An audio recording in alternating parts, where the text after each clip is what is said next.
everybody. It's Dr. Rick here dropping that on you.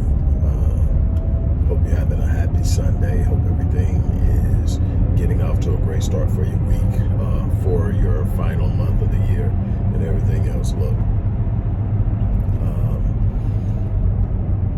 we're closing out the year at the Odyssey Project, the Black Voice. We're closing it out with a lot of anticipation about what we're doing in the coming year. And 2 years, actually, minimum. We're looking at what we're trying to do and what is necessary to do. And I told you earlier this week about a fundraiser we were trying to raise $10,000 by the end of this week. We have a research project that's an 18-month project that's highly in-depth, focused on mental health, major psychosis, predominantly in black males, but also in females because it does exist.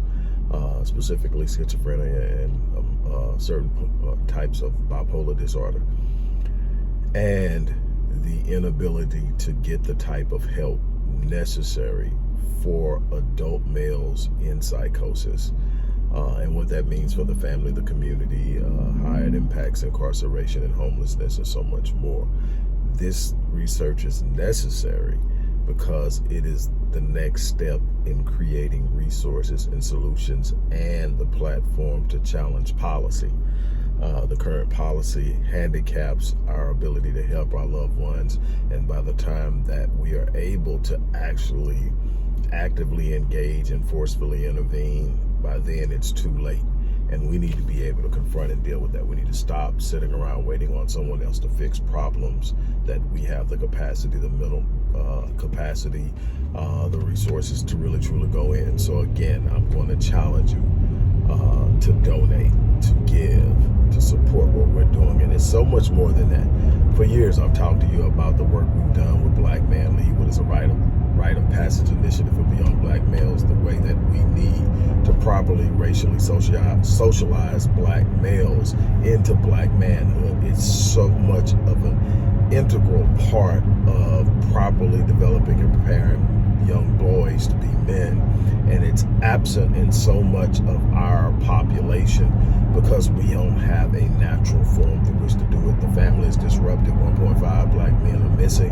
75% of black children are born into single-parent households. This doesn't just impact young black males, it impacts young females as well.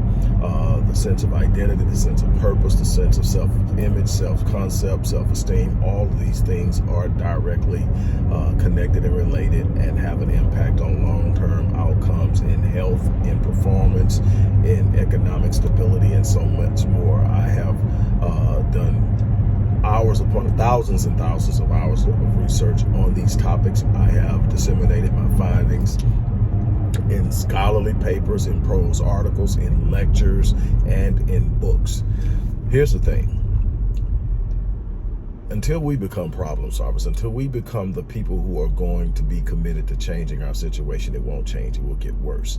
And it will be more and more difficult for us as individuals to hide from the nefarious intent of a systemic mechanism. Call it racism, call it classism, call it elitism, but whatever you want to call it, it's aimed at certain people, and we're in the crosshairs of it constantly, and we have to know how to navigate it. We have to know how to overcome it, but you don't do that by sitting around thinking it's going to change, because eventually it's going to become so pervasive that you won't be able to circumvent it, no matter how smart you are, no matter where you work at, no matter where you live, no matter how many gates are in your community.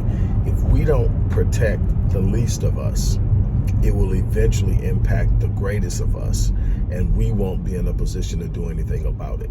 And this is the thing that I've been talking about for years. This is the same thing that Dr. Wilson talked about, the same thing that Neely Fuller Jr. talked about, the same thing that Dr. Amos Wilson talked about, Dr. Naeem Agbar, and I can go on down the line. It's at some point we're going to have to realize just what's going on.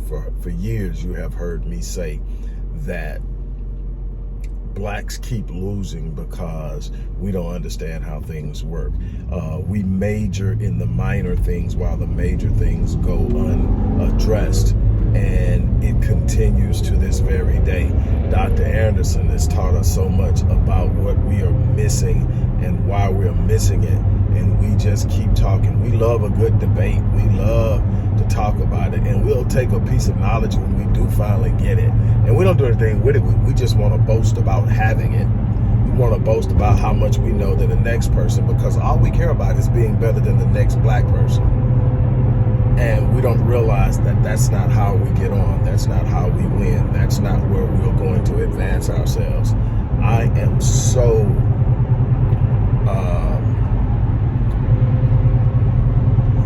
frustrated with the lack of focus and energy and attention to black problems by black people.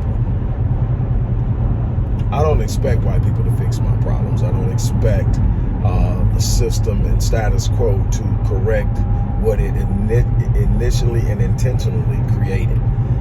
But what I do expect is blacks to be more aware, more concerned, more focused, more aimed at the things that are going to change the lives, not only for themselves, not only for those who are around now, but for their progeny, their offspring, those who are going to come later down the line that they won't even be alive to see, but that will benefit or suffer because of the decisions they made and what they've done. Now, so here we are. So again, I am challenging you to stand up, step out, and make up in your mind that you're going to do something different.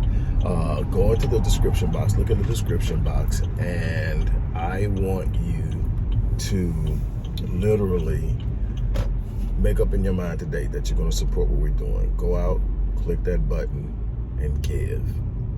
That's my challenge to you. That's my challenge right now to you, is that you give.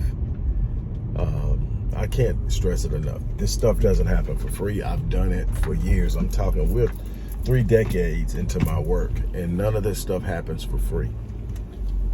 And yet the community doesn't give. And at some point, that has to change if we're going to win. So that's my challenge to you. So now the ball is in your court. The question is, what are you going to do with it? On that note, I'm out.